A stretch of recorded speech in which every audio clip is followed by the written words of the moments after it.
Alors, dans cette situation, les enfants, Léa, Raph, Zoé, sont enfermés dans des visions qui sont très stéréotypées, et j'ai l'impression avec beaucoup de préjugés.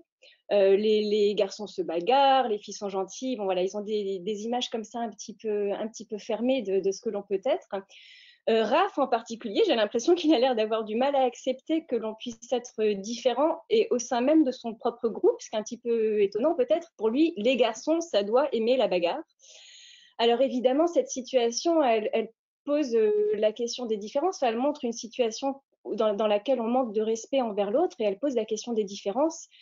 Et la question qu'elle pose, surtout cette situation à la fin, c'est est-ce qu'on peut avoir les mêmes droits malgré nos différences?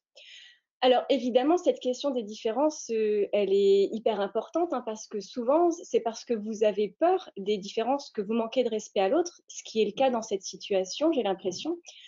Et plutôt que d'essayer de comprendre, vous allez réagir en étant brutal, en étant moqueur, peut-être un peu violent même parfois. Alors c'est le cas dans la situation présentée où il se pousse, mais c'est aussi le cas au quotidien, par exemple face à des personnes qui sont en situation de handicap ou qui ont une autre couleur de peau que la nôtre, qui ont une autre religion, parfois même juste un autre accent quand ils parlent. En fait, les différences, elles sont innombrables et du coup, les occasions de manquer de respect aussi, elles sont très nombreuses. Dans la situation, la question du droit, à la fin, elle me paraît compliquée parce que moi, j'aurais plutôt dit avec Léa que c'est parce qu'on est différent qu'on revendique non pas les mêmes droits, mais le même respect pour tous. Ce qui m'embête avec cette question du droit, c'est que ça inclut des règles, ça inclut des lois, ça impose des lois. Alors que moi, j'ai l'impression que le respect, ça devrait juste être quelque chose d'humain, quelque chose de naturel. Ça devrait pouvoir se passer de règles ou de cadres légaux. Alors malheureusement, c'est pas le cas aujourd'hui en France.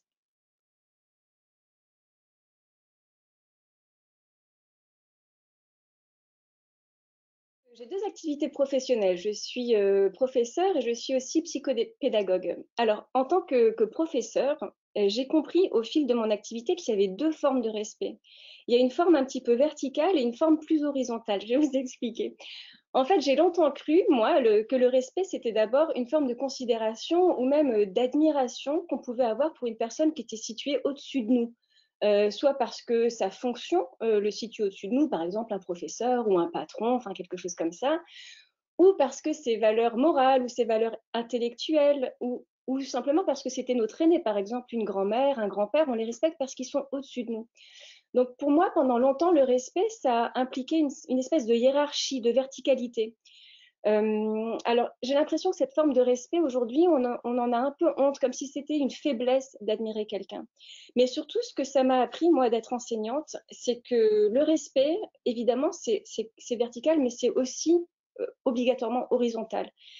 Pour être respecté, il faut respecter la personne qu'on a en face. Et en tant que professeur, j'ai compris que pour que mes élèves me respectent, il fallait d'abord que moi-même je les respecte.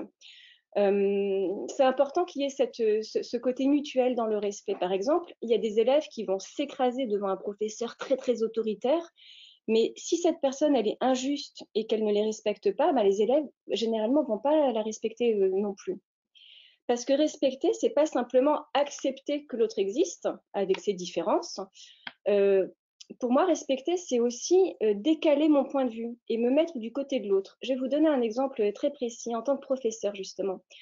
Respecter les différents profils d'élèves. Vous savez qu'en classe, il y a des élèves qui ont des troubles, par exemple des troubles de dysorthographie, dyscalculie, dyslexie, bon, il y a plein de 10.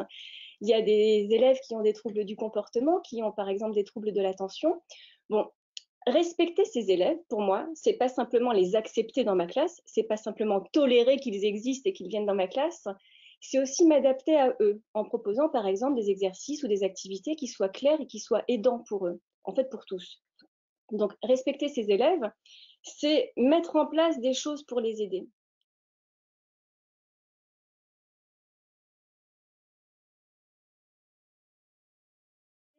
Moi, je dirais que respecter l'autre, comme je l'ai expliqué, pour moi, respecter l'autre, c'est le prendre en considération dans tout ce qui fait ses particularités. Mais c'est aller plus loin que ça, c'est accepter de changer de point de vue pour aller vers le point de vue de l'autre. En fait, le respect, j'ai l'impression que ça demande beaucoup d'intelligence, beaucoup d'altruisme, ça veut dire d'attention à l'autre, et aussi beaucoup de volonté, parce que c'est difficile de respecter ce qui nous est très différent. Quand on est un garçon, respecter une fille avec ses particularités. Quand on est une fille, respecter les garçons, respecter toutes les différences dans les manières de penser, dans les éducations.